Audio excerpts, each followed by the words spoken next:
Orang yang dimisalkan Tuhan dengan keledai memikul kitab-kitab adalah orang yang tidak tahu mahal atau murahnya isi kitab Taurat yang mereka pikul itu. Memang jika Allah memuat misal, cocok dan lekas masuk akal. Coba perhatikan keledai. Disuruh memikul rumput, bila sampai di tempat perhentian dihempaskannya dirinya dan dihempaskannya pula rumput yang dipikulnya itu lantaran berat. Setelah itu suruh pula dia memikul padi. Bila sampai di tempat perhentian, padi itu akan dihempaskannya pula sebagaimana menghempaskan rumput. Karena dia tidak tahu buah padi yang akan gugur. Dia tidak tahu perbedaan harga padi dengan rumput. Orang yang bersifat sebagaimana keledai itu cuma soraknya yang keras, tetapi derajat akalnya tidak sampai mencapai bagaimana mahal barang yang terpikul di atas pundaknya. Sejak dari nenek moyangnya dia telah teradat disuruh memikul. Apa isi, bagaimana maksud dan kemana tujuan yang dipikulnya dia tidak paham, tidak mengerti. Keledai memikul kitab dengan keringat payah membawa, sedang dia sendiri tidak mengerti isi kitab. Maka kepala-kepala agama itu demikian pula layaknya. Oleh karena bodoh dan tidak tahu kebodohan diri, maka kitab-kitab yang akan memberi keuntungan itu telah memberikan kerugian diri. Tidak menghasilkan ilmu, tetapi menghasilkan keberatan. Hamka memberikan ingat kepada kita tentang permisalan atau perumpamaan seekor keledai yang ibaratkan ini membawa kitab ya. Jangankan membawa kitab, dia kalau memikul rumput ataupun disuruh membawa suatu barang saja dia hanya sekedar membawa, tidak mengerti apa isinya, apa maksudnya, apa tujuannya. Dan kita tentu tidak menginginkan seperti ini. Apa yang kita baca, kita bawa, kita mengerti, supaya kita dapat mengambil manfaat.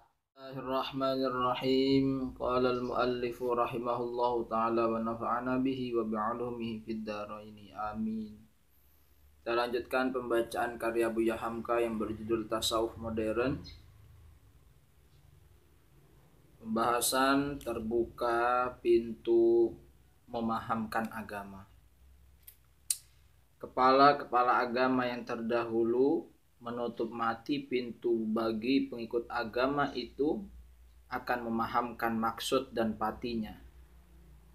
Maksud mereka hanya semata-mata untuk melebihkan diri supaya mereka saja yang dianggap alim, bijak, dan pintar. Dengan itu tetaplah kekuasaan dalam tangan mereka. Orang banyak diharamkan memegang dan menyentuh, tetapi beliau sendiri halal. Yang boleh hanya membaca saja, memahamkan tidak. Banyak syarat-syarat yang mesti ditempuh lebih dahulu, yaitu syarat-syarat yang bukan alang kepalang sukarnya. Lama-lama mereka sendiri terikat pula dengan angan-angan mereka sendiri, yaitu tidaklah mereka paham lagi apa maksud dan isi kitab suci. Mereka hanya semata-mata menyembah tulisan, bukan kepada maksud, kepada huruf, bukan kepada tujuan. Siapa melanggar agama menurut yang mereka pahamkan dikucilkan dari agama. Jadi merekalah yang menguasai agama, diambilnya hak Tuhan. Maka datanglah Al-Quran mengkritik keras kejadian dan peraturan yang pincang ini.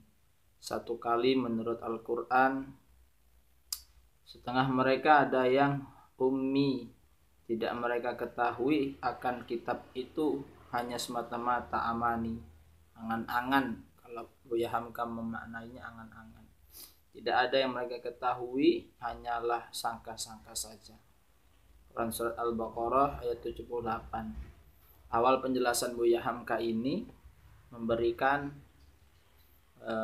ingat kepada kita bahwa sebelum Al-Quran ada, pemimpin-pemimpin terdahulu itu yang membatasi para pengikutnya untuk memahamkan maksud terhadap suatu hal.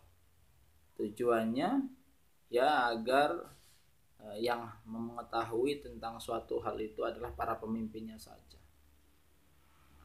Tapi bagi Al-Quran, tentu agama kita, khususnya agama Islam, ini justru membuka pintu untuk memahamkan agama. Maka ada yang belajar memahami teks dan konteks, sehingga Al-Quran itu pasti akan hidup sepanjang zaman, tidak terbatas oleh waktu.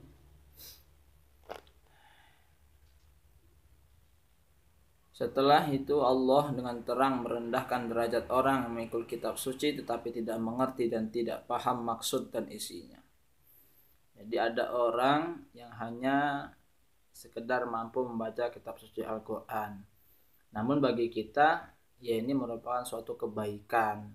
Tidak pula kita perlu untuk menjelek-jelekannya atau merendahkan mereka. Sudah mau untuk membaca kitab suci Al-Quran itu sangatlah baik. Memahamkannya ataupun mengaji dan mengkaji itu juga menjadi tambah baik. Allah Subhanahu wa taala berfirman, perumpamaan orang yang dipikulkan kepada mereka kitab Taurat tetapi mereka tidak sanggup menanggungnya adalah seumpama keledai yang memikul kitab-kitab jua layaknya. Amatlah buruknya perumpamaan kaum yang mendustakan ayat Allah, dan Allah tidak akan memberi petunjuk kepada kaum yang aniaya. Quran surat Al-Jumu'ah ayat 5. Ini ada penjelasan amani, yakni angan-angan yang telah disampaikan tadi. Diartikan dengan angan-angan, maksudnya menurut tafsir ialah semata-mata pandai membaca namun tidak memahamkan isinya. Bukan main qori kena makhraj dan tajwidnya, tetapi pahamnya kosong. Dengan sendirinya mereka hanya menurut kira-kira saja. Pahamnya tidak berdiri pada yang betul, tidak beralasan. Mengerjakan suatu perbuatan yang mereka sangka mendatangkan kesayangan Allah, kiranya membencikan Dia. Mereka perbuat suatu yang mereka sangka ibadah, kiranya bid'ah. Pada suatu masa mereka bertenggang urat leher mempertahankan pendirian tetapi tidak ada bukti, sehingga main takwil-takwilan saja. Hamka kembali mengingatkan ya, memang di satu sisi kita patut mengapresiasi orang yang mampu membaca kitab suci Al-Quran sesuai dengan kaidah tajwid. Makhrajnya bagus, iramanya bagus dalam arti baik dan benar ya. Tapi ada yang lebih daripada itu, bacaannya baik dan juga dia mampu memahamkan Al-Quran, baik dengan cara mengaji, mendengarkan majelis-majelis ilmu, mendengarkan penjelasan-penjelasan dari para ulama. Sebab kalau diri sendiri yang memiliki keterbatasan ilmu bahasa Arab dan sejenisnya dan seperangkatnya, justru kalau ia berusaha memahamkan Al-Quran tanpa guru, ini justru bisa berbahaya. Dia bisa saja memahamkan suatu ayat ataupun suatu lafaz itu di luar dari makna aslinya. Celakalah atau wailul bagi orang yang menyuratkan kitab dengan tangan mereka sendiri. Kemudian mereka katakan bahwa buatan tangan sendiri itu dari Allah. Hendak mereka hanyalah supaya pekerjaan itu mereka hargai dengan harga-harga yang sedikit. Quran surat Al-Baqarah ayat 79. Orang yang dimisalkan Tuhan dengan keledai memikul kitab-kitab adalah orang yang tidak tahu mahal atau murahnya isi kitab Taurat yang mereka pikul itu. Memang jika Allah memuat misal, cocok dan lekas masuk akal. Coba perhatikan keledai disuruh memikul rumput, bila sampai di tempat perhentian dihempaskannya dirinya dan dihempaskannya pula rumput yang dipikulnya itu lantaran berat.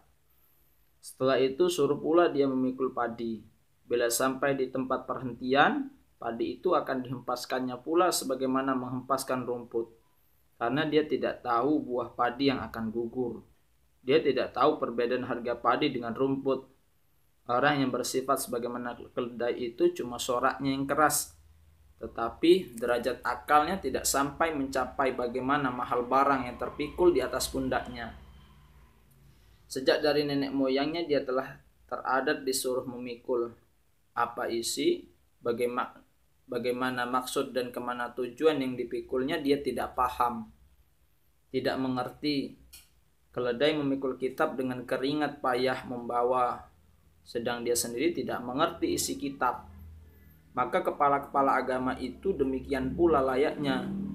Oleh karena bodoh dan tidak tahu kebodohan diri, maka kitab-kitab yang akan memberi keuntungan itu telah memberikan kerugian diri. Tidak menghasilkan ilmu, tetapi menghasilkan keberatan.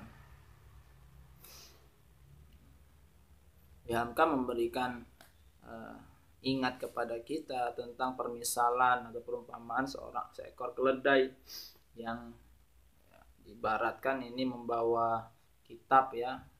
Jangankan membawa kitab, dia kalau memikul rumput ataupun disuruh membawa suatu barang saja dia hanya sekedar membawa, tidak mengerti apa isinya, apa maksudnya, apa tujuannya. Dan kita tentu tidak menginginkan seperti ini. Apa yang kita baca, kita bawa, kita mengerti, supaya kita dapat mengambil manfaat. Dengan segala kritik yang bertubi-tubi dalam Al-Quran itu dituruti oleh berpuluh bahkan beratus ayat yang menghasung berpikir, menggerakkan hati supaya mempergunakan akal, menyuruh supaya mata digunakan melihat dan menilik, telinga supaya mendengar dan menimbang, hati supaya merasa dan tangan buat memeriksa. Yang kalau segalanya itu tidak diacuhkan, maka sama derajatnya dengan binatang. Dengan segalanya itu nyatalah bahwa Al-Quran, Islam sangat menyeru supaya orang berpaham dan berilmu.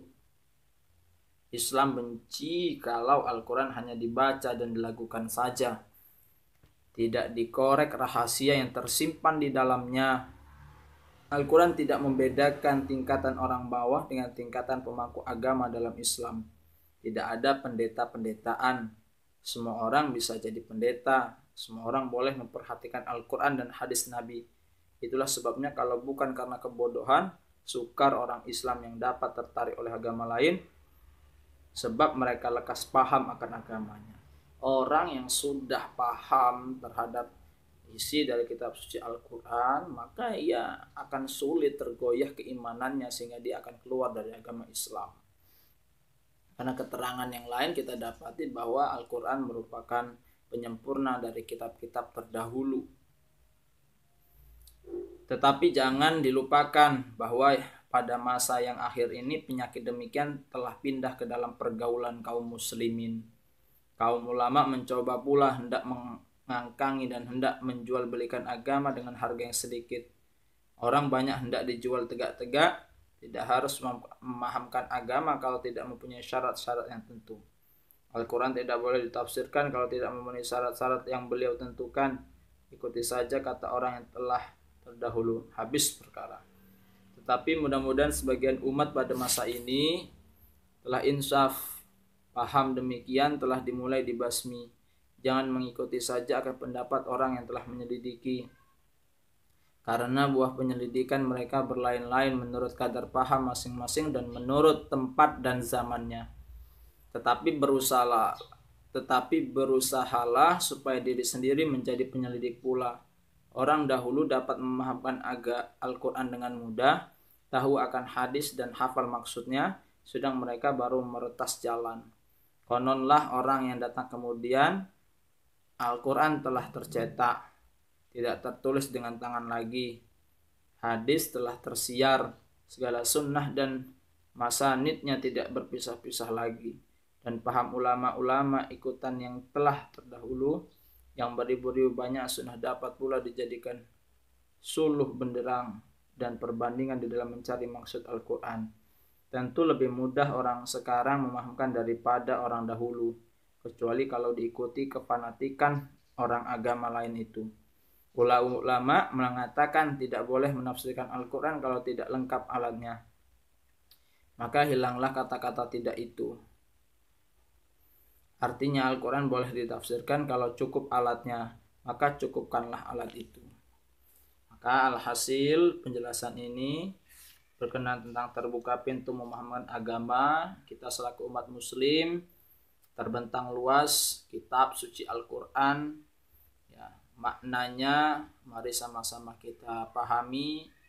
Kalau kita memiliki keterbatasan dalam ilmu alat, nahwu, shorof, balaghah dan segala macamnya tentang ilmu-ilmu dalam memahamkan kitab suci Al-Quran, maka jangan sungkan kita untuk menimba ilmu kepada guru, ya. Yang jelas guru ini kita juga harus memilih dalam arti yang benar-benar guru yang memiliki pemahaman ilmu agama. Kemudian kita pula kalau memiliki keterbatasan, sudah sepantasnya bagi kita menyadari diri dan tidak memaksakan diri untuk menyampaikan suatu hal. Dan mudah-mudahan kita diberikan istiqomah untuk senantiasa menimba ilmu agama, ngaji dan ngaji. Mudah-mudahan bermanfaat. Wallahu a'lam bishawab. Assalamualaikum warahmatullahi wabarakatuh.